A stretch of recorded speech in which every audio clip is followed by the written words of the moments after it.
Qala al-musannif rahimahullahu ta'ala wa nafa'ana bihi wa bi'ulumihi wa bi'ulumi masyayikhina fid dharaini amin. Wa in kunta 'aliman fa adabul 'alim al-ihtimalu wal ludhumul hil. Ini kalau kita menjadi orang alim, bagaimana adab kita? Qala al-musannif rahimahullah wa in kunta 'aliman, dan jika adalah engkau aliman, menjadi orang yang alim. Orang yang alim, orang yang berilmu. Maka ada adabnya sebagai orang yang berilmu. Apa adab kita alim? Al-ihtimalu wal-ludhumul hil. Adab sebagai orang yang alim, al-ihtimal. Maksud ihtimal, sabar. Qubulul maja'a bihi talamidhatihi minal mas'alah. Ay as-sabru ala dhalik. Seorang yang alim mesti harus sabar di atas masalah-masalah daripada muridnya. Ada murid ko nan bonga, ada murid ko terlampau dia, ada murid ko yang kepo. Atau harus sabar guru. Kalau tak sabar, tak jadi murid ni. Harus sabar. Tapi memang ada juga guru ni yang tak bisa sabar dia. Main tangan aja. Saya ada satu guru di pesantren. Pokoknya salah murid itu sipak. Salah murid itu ditampau. Sehingga tidak ada murid yang tak mengutuk. Pasti setiap murid itu capeklah mati ustaz tu. Sampai kini ada je mati ustaz tu. Hidup je. Padahal luar biasa. Sampai pernah berdarah apa santri tu, apa telinga saking ditamparnya itu, saking kuatnya itu. Ada yang memang seperti itu. Tapi itu tidak elok. Yang elok itu sabar, doakan, dan jangan keluarkan ungkapan yang tak baik. Engkau ni bodoh, engkau ni bingak ni apa, tak boleh. Ada 17 adab seorang yang alim. Yang kedua, al-ludhumul hilm, selalu santun. Santun, ramah, itu penting gitu. Murah senyum, itu guru. Maka kalau guru kalau tidak murah senyum, murid tegang jadi. Jadi ketika masuk, Assalamualaikum, senyum. Tapi tengok pula dulu, kalau murid tu terlambat taruh aja senyum, waktu guru pula, guru bongak namanya. Terlambat taruh murid tu, lah 5 minit, 10 minit, orang mulai belajarnya baru masuk baru. Senyum juga kita, tak boleh. Kita harus tegas pula, tanya, ada apa? Itu ilmu dalam dunia pendidikan harus tahu kita itu. Bagaimana murid ini, dari mana dia sekolah, di mana dia tinggal, kita harus tahu juga. Murid ini di mana dia terlambat kenapa? Sekali, 2 kali, 3 kali panggil. Kenapa terlambat? Jangan langsung marahnya. Ini ada pula sebagian dosen terlambat muridnya 10 menit itu langsung dikeluarkan. Tak boleh masuk jam saya. Pokoknya jam saya tak boleh masuk. Itu ya C ni dari mahasiswa ni. Dia tak tahu di mana dia tinggal.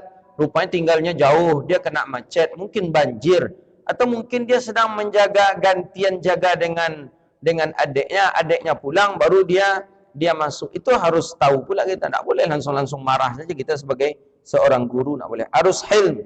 Santun tu harus ada. Al-hilm. Alhamdulillah kita dididik oleh guru-guru kita santun. Masya Allah.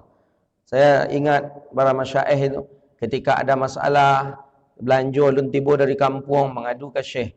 Syekh, ampun belanja ulun tiba dari kampung. Syekh, kalau langsung pitinya. Itu guru-guru yang santun itu. Masya Allah, alhamdulillah. Kemudian al-julusu bil haibah. Seorang yang alim tu hendaklah dia duduk dengan dalam keadaan bil haibah. Haibah ni punya wibawa. Duduknya tu wibawa, tak asal-asal duduk ngangkang-ngangkang aja tu. Maka duduk orang alim tu jelas duduk orang alim dengan duduk orang jahil beda. Kalau duduk orang jahil mau dia apa aja pun dia duduknya, tak ada orang heran. Tapi kalau orang alim dari duduknya saja kurang sopan, itu buruk kepada dirinya. Maka dikatakan oleh Imam Al-Ghazali, al-julusu bil haibah, duduk dengan wibawa, ala simti wal waqar. Simti, di atas sifat daripada sifat yang lemah. Sifat orang yang lemah, sifat orang tawaduk. Ciri-cirinya mana? Itraqur ra'si, menundukkan kepala, menundukkan mata. Itu daripada duduknya duduk orang-orang soleh, orang-orang alim. Kalau orang alim itu duduknya banyak menaku aja. Saya perhatikan para masyaikh yang yang apa itu, yang sufi duduknya ya banyak. Kalau kita nak duduk, kita berselo. Makanya dalam apa, dalam majlis susaniyah kalau tak salah, duduk berselo tu termasuk duduknya para raja, duduknya orang sombong. Duduk orang sombong duduk berselo tu kan. Raja kan memang. Kalau berselo tu kan mudah membusungkan dada. Duduk para raja di istana kerajaan macam ni lah ni. Tambah pula kalau dia angkat kaki mereka. Tambah pula kalau dia goyang-goyang boleh mereka. Itulah duduk apa dalam majlis susaniyah. Tapi bukan berarti itu duduk yang dibenci, tak. Boleh kita duduk dalam keadaan seperti itu, tidak apa-apa. Itu tidak termasuk duduk yang dibenci. Duduk yang dibenci itu duduk yang seperti binatang buas yang seperti binatang buas yang duduk atau yang sedang berak. Kita duduk tapi kedua kaki kita keluarkan. Orang katanya apa? Asam urat apa? Ni kalau karpetnya macam ni gini dah dia. Lari-lari dia. Bang Bayu dah lama cari tak dicari, tak dapat dia. Keluar macam ni. Ni duduk yang dilarang ni. Cuman orang-orang banyak memakai duduk seperti ini di masjid. Ni tak boleh duduk macam ni. Tak boleh. Duduk apa katanya? Duduk untuk menghilangkan asam urat katanya. Tak boleh duduk seperti ini, tak boleh. Tak boleh. Orang kita banyak yang mengamalkan duduk seperti ini. Duduk yang bagus tu duduknya Rasulullah, yang ketika duduk Nabi, kadang Nabi berselo, kadang Nabi duduk di atas telapak kaki yang kiri, kadang Nabi SAW duduk tawarruk kiri. Tawarruk kiri itu kebalikan daripada tasyahud awal, tasyahud akhir. Tasyahud akhir kan seperti ini. Ini tasyahud akhir. Kadang Nabi suka duduk kebalikan tasyahud akhir. Tasyahud kan payah kita. Tasyahud kebalikan tasyahud akhir. Seperti ini kadang Nabi duduk. Jadi kebalikan tasyahud akhir. Seperti ini. Itu duduknya Rasulullah sallallahu alaihi wasallam. Kadang kalau santai bisa, kadang Nabi kalau santai dipeluk oleh Nabi satu lutut, tapi peluknya seperti ini pegang ya, bukan seperti ini. Bukan tangan dengan tangan seperti ini, seperti ini. Duduknya Nabi sallallahu alaihi wasallam. Macam tu aja. Tak boleh menopang tangan kepada bahu, itu tak boleh. Itu tak boleh. Tapi kalau kedua lutut, kedua kaki kita selangi, kemudian kita peluk, tak apa-apa. Tapi ketika Jumaat tak boleh. Ketika Jumaat macam ni tak boleh. Tak boleh. Kau mau nonton sepak bola, boleh lah. Gol! Tapi kalau khatib sedang berkhutbah, jangan macam ni. Tak boleh, tak elok. Imam Suyuti melarang ini duduk yang seperti ini. Tapi kalau satu ni juga tak boleh, ketika Jumaat tak boleh. Jadi, menopang dengan tangan seperti ini tak boleh. Ini duduk orang kalah berjudi. Piti labi pulang takut ke bini. Apa cara lah. Ini tak boleh. Jadi duduk pun kalau kita orang alim, duduknya orang-orang saleh, itu mesti harus kita perhatikan daripada duduknya orang saleh. Yang keempat, at-tarkul takabbur. At-tarkit takabbur ala jami'il ibad. Meninggalkan sombong daripada sekalian ibadah atau kepada sekalian ubad hamba, ila ala zalmah, kecuali kepada orang zalim. Kepada orang zalim boleh kita sombong. Zajiran lahum anil zalm, supaya memberi pelajaran kepada dia terhadap kesombongannya. Boleh tak apa-apa. Dia dah sombong. Saya begini, saya kekayaan saya begini. Saya kalau saya bisa saya beli semuanya, bisa saya beli ni, kata dia umpamanya. Sombonglah lenang lah tu doanya. Wang bisa ada beli, kata awak. Gitu. Tu dia sombong lah tu. Ada orang memang tipe orang ada sombong, kekayaannya dia banggakan. Ni belum ada apa-apanya ni. Ini sanggup saya ni. Saya punya uang sekian. Ini sanggup saya beli ni, katanya. Dengan kesombongannya. Tibalah awak sombong. Alun wang lah tu doanya. Awak kan wang dan beli kalinya. Awak kan. Itulah dia tersombong lah tu. Boleh, tak apa-apa. Inilah dia kalimat. Fa inna takabbur 'alal mutakabbir. Maka sesungguhnya sombong di atas orang yang sombong itu sedekah. Katawadul ma'al mutawadhi'in. Seperti rendah di hadapan orang-orang yang merendah. Sedekah kita. Adanya orang merendah pula kita. Rendah pula kita. Jadi inilah dia. Saya masih ingat dulu awal-awal UAS Ustaz Abdul Somad viral, ini yang dipermasalahkan orang. Dikira Ustaz Abdul Somad baca hadis. Ini bukan hadis. Ustaz Somad pun bukan baca hadis, kan sebuah ungkapan. Ini di dalam kitab Muraqil Ubudiyah, Imam Nawawi Al-Bantani menukilkan at-takabbur, sesungguhnya sombong di atas orang yang sombong itu sedekah. Kalau ada orang yang sombong, kecil yang depan dia ni ikut hati bulu gitu kan, karena sombong dia untuk melemahkan orang yang sombong, tak apa-apa, boleh. Dengan kesombongannya kita lawannya, boleh, tak apa-apa. Yang kelima, al-itharu tawadhu' fi mahafil ay majma'un nas wa majalis, dan lebih-lebih melebihi sifat tawadhu'. Maksudnya hendaklah tawadhu', seorang yang alim itu hendaklah dia tawadhu' fi mahafilin, pada ketika tempat orang berkumpul, pada acara-acara, wa majalis, dan di dalam tempat duduknya. Pertemuan-pertemuan, kalau orang alim itu nampak tawadhu'nya. Kadang dia tak mau duduk di depan, kadang tak mau dia dicium tangannya, itu nampak, itu betul-betul orang alim. Tapi ada orang yang kadang dia kalau duduk di belakang justru tersinggung dia. Saya ni mantan pejabat ini, mantan. Ketika duduk di belakang tu rasa tersinggung dia. Ini bermasalah nih mantan. Apa mantan namanya? Santai aja. Kalau kita nak di bawah, nak di belakang, nak di mana, biasa saja kita duduk. Sifat orang alim. Yang keenam, tarkul hadz ay la', meninggalkan sesuatu yang ada abah, main-main, bersenda gurau, tinggalkan.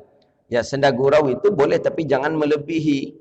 Ya, senda gurau jangan melebihi. Ya, macam mana jangan melebihi? Ya, sampai pula kepada taruh nokok-nokok kepala je kawan-kawan depan murid-murid kan tak mungkin. Sambil tokok-tokok kepalanya kan, kalau awak dengan kawan-kawan gitu kan, tak, senda-senda gurau, tak, kepala cik, tak, jangan. Hindarkan itu. Itu merusak wibawa gitu tu. Kita depan mertua kita seperti itu juga. Harus punya haibah, wibawa. Harus ada wibawa itu. Kini kau karena wibawa tu tak ada, makanya kita rusak kadang. Awak mintua sedang lewat, lope je tak kantui. Kadang sedang mintua sedang makan tak kantui, awak kucing tu. Kucing lain disalan. Harus punya wibawa. Warifqun, kemudian sifat rifqun, lemah lembut bagi pelajar muta'allim. Ya, lemah lembut. Lemah lembutnya terhadap apa? At-ta'anni bibuta'ajjir fi bil apa itu? Wa ta'anni, dan berlemah lembut pelan-pelan di atas apa itu? Ta'jar fi bimuta'ad ain itu atau ta bimuta'ad bil ta'jir fi atau bil muta'ajjir fi? Ta'jil bil lam. Ta'jir fi bil muta'ajjir fi. Ai alladhi la yuhsinu su'al. Orang yang ndak ancak bertanya. Bertanyanya kurang bagus. Pertanyaannya, ada murid bertanyanya kurang adab atau kurang apa, ataan ni pelan-pelan. Tak usah capek marah. Tolong anda sopan, jangan, tak usah. Biarkan dia. Begitu maksud Imam Ghazali. Islahul balid.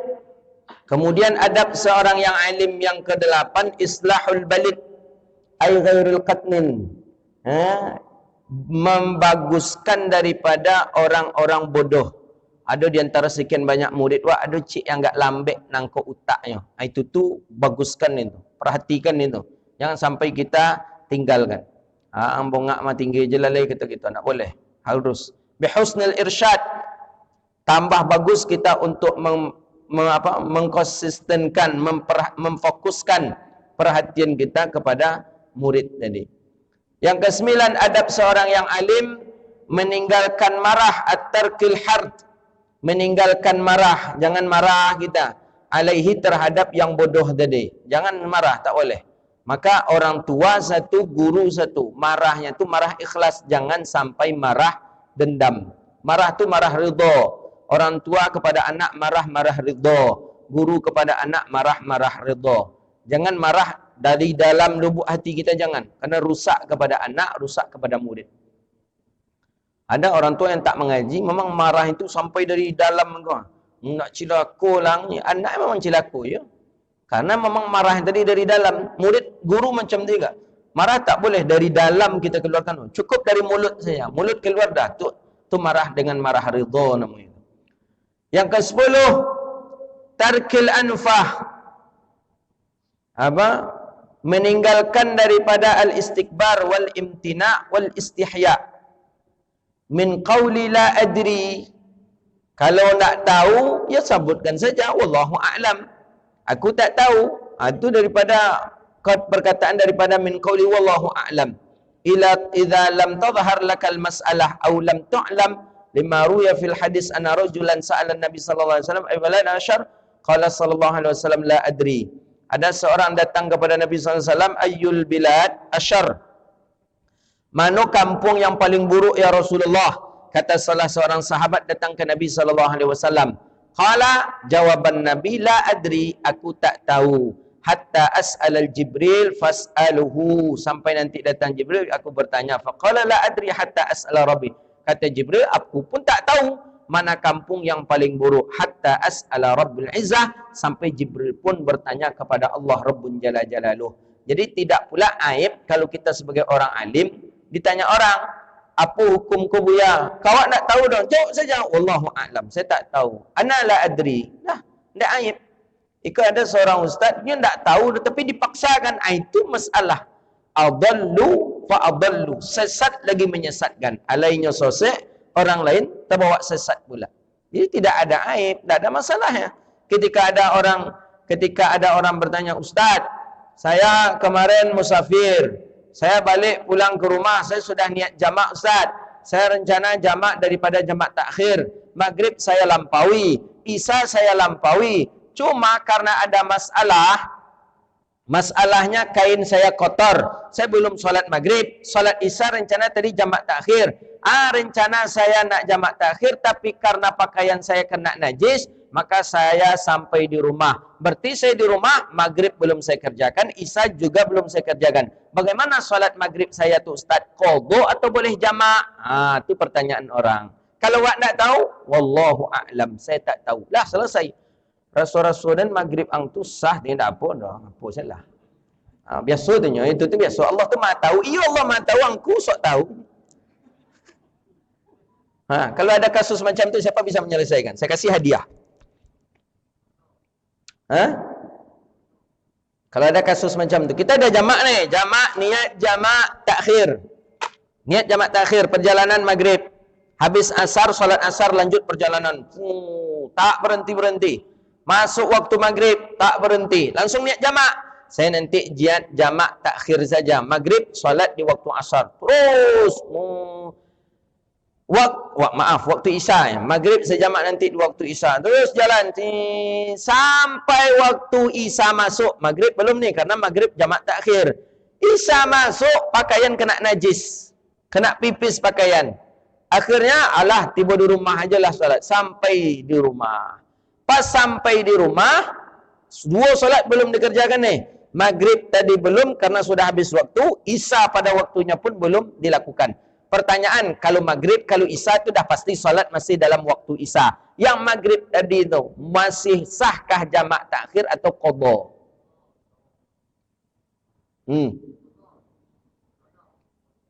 Qadha.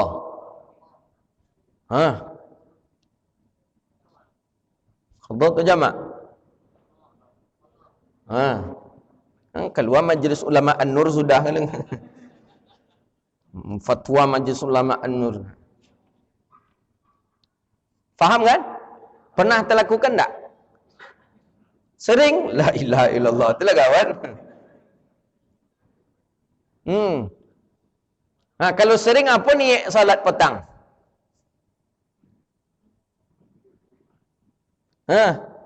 Faham kan? Itu sering kadang kita itu. Niat jamak takhir, rupanya terlewat. Bekolah di rumah ajalah kata kita umum. Nantilah bekolah kalau selesaikan dulu. Jadi tidak, kalau memang kita tidak mengetahui, cukup dengan menjawab wallahu a'lam. Atau kita jawab saja la adri, selesai. Tidak perlu harus kita memaksakan diri kita untuk bisa menjawab. Kadang ayat pula awak kalau nak bisa menjawab di muka jemaah. Tak. Kalau kita memang tak tahu, cukup jawab wallahu a'lam. Tak harus kita paksakan. Sama ada petang, Ustaz, kira-kira bahasa penduduk neraka bahasa apa Ustaz katanya? Kan dalam hadis tu bahasa penduduk surga bahasa Arab. Bahasa penduduk neraka apa bahasanya Ustaz kata dia? Kita tak tahu apa bahasa penduduk neraka. Tak pernah berjumpa di dalam hadis, tak pernah berjumpa di dalam qaul ulama. Ya, apa salahnya kita menjawab wallahu a'lam? Saya tak tahu, dah selesai. Tak pula harusnya awak buya kemudian awak tentu sudah masalah. Tak, itu yang bermasalah itu jadinya. Dan kau ustaz kau, dak kondang kau. Harus tahu sudah pertanyaan permasalahan. Tak bisa. Ya, kita harus punya rasa tawadhu'. Kalau nak tahu, sebut wallahu a'lam. Saya akan cari masalah itu dan akan bertanya kepada para masyaikh yang lain. Begitu dia. Yang ke-11 as-sarful himmah, ay qalbu ila sa'il. Hendaklah dia mempusatkan himmah perhatian al-qalb ila sa'il kepada orang yang bertanya li ajali ikhlasihi. Apa katanya? Wa tafahum as-su'ali al-tahjib. Apa katanya? At-tajibil mas'alah.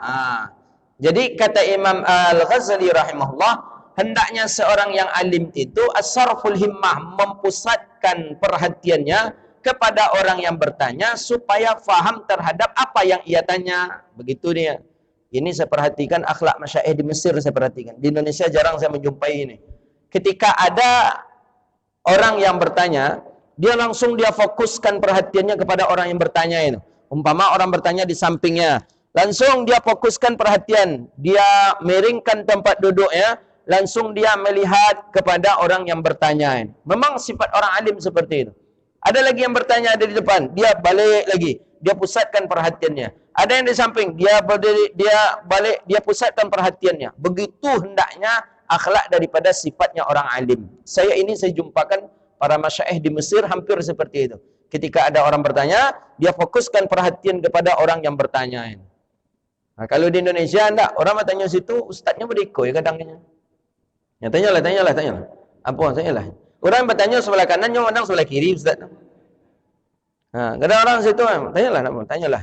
Jadi kadang jemaah bertanya, ustaznya tekan mana bertanya, mending. Tidak tidak akhlak daripada seorang yang alim. Bukan orang alim saja itu, bapak-bapak, ibu-ibu. Ini termasuk adab kita. Ketika ada orang berbicara, tumpukan pandangan mata kita kepada pembicaraannya, fokuskan wajah kita, hadapkan kepada wajahnya. Apalagi kepada orang tua. Ketika orang tua kita berbicara, fokuskan perhatian kita kepada orang tua, melihatlah kita kepadanya, fokuskan daripada tumpuan perhatian kita kepada orang tua kita. Itu maksudnya. Ats-tsani 'asyar, daripada adab yang ke-12, daripada adab seorang yang alim, qabulul hujjah. Menerima hujjah. Walaupun wa in kana minal khasam.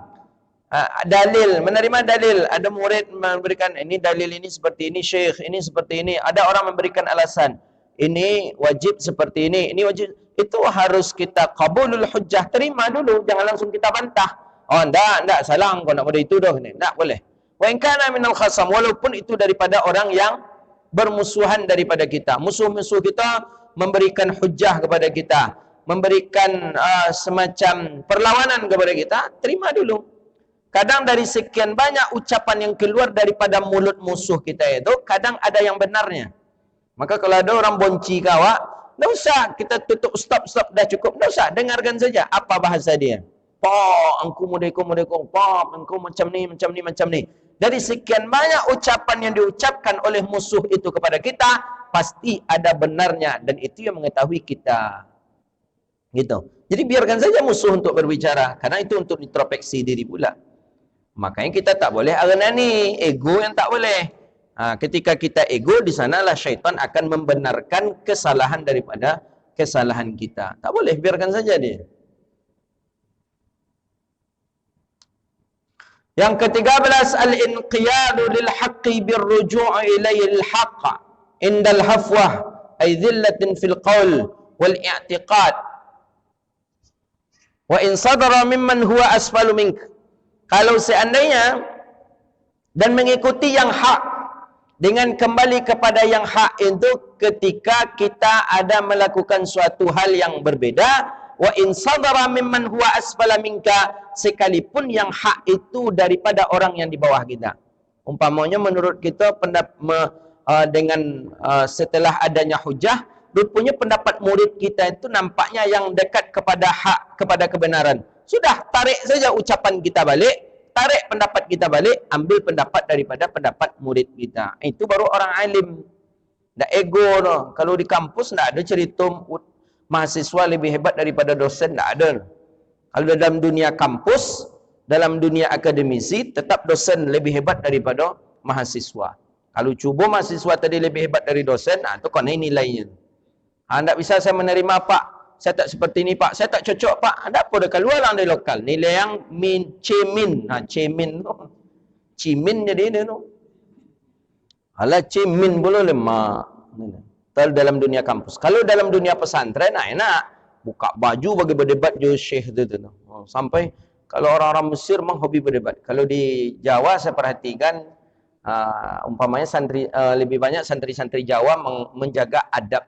Itu saya perhatikan santri Jawa dengan santri Sumatera. Sumatera agak berbeda. Kalau di Sumatera, mendebat guru, mendebat ustaz. Kalau di dua lokal mungkin tenju ustaz tu dia mungkin. Kalau orang Sumatera.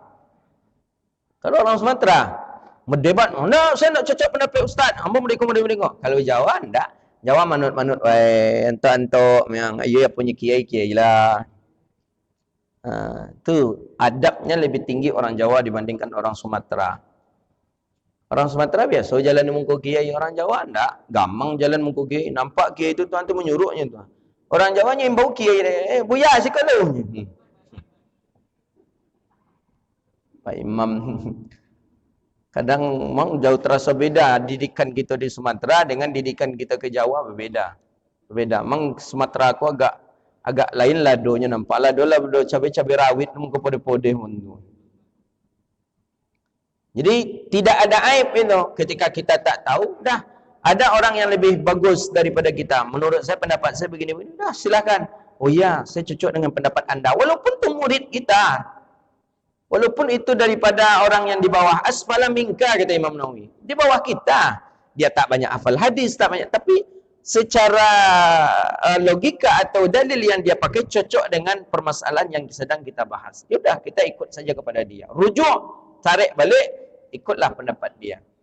Ar-Rabi' Asyar, kemudian yang ke-14, adab seorang yang alim, mana'ul muta'allim an kulli ilmi yadur.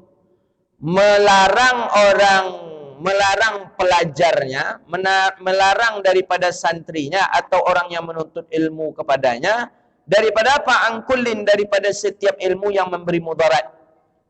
Apa ilmu memberi mudarat? Seperti ilmu sihir, ilmu nujum, ilmu perbintangan. Itu dilaranglah ilmu-ilmu sihir. Tahu kita murid kita belajar ilmu sihir, larang. Jangan kau belajar ilmu sihir pula banyak, ajalah engkau tahajud banyak. Itu orang alim. Tapi kalau ada orang alim yang membiarkan muridnya belajar ilmu yang memberi mudarat ini, berarti itu bukan dia bagian daripada guru yang setia terhadap agamanya. Yang ke-15,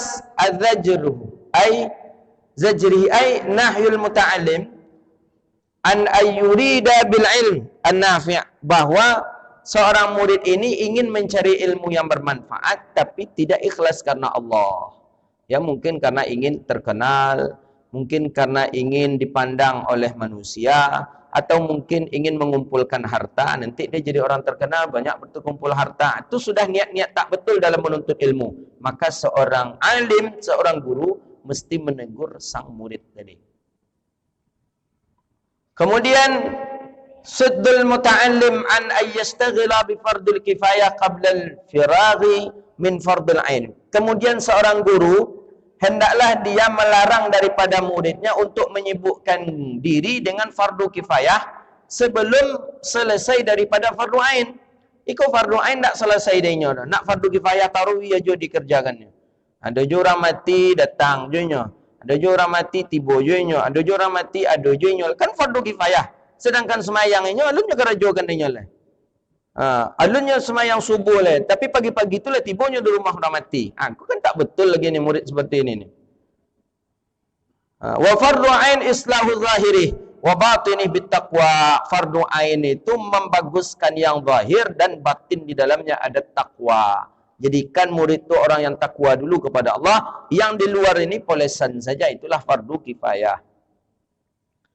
Dan yang ke-17, mukhadhah ay mudawah nafsahu ay alim awalan ay qabla al-amr linnas bi fi'lil khair, bahwa hendaklah seorang guru hendaklah dia membaguskan dirinya lebih pertama kali bittaqwa, dengan takwa, supaya akan diikuti oleh muridnya awalan bil a'malih wa yastafid ay muta'allim thaniyan min aqwalihi. Nanti barulah diikut dengan ucapan-ucapan kita.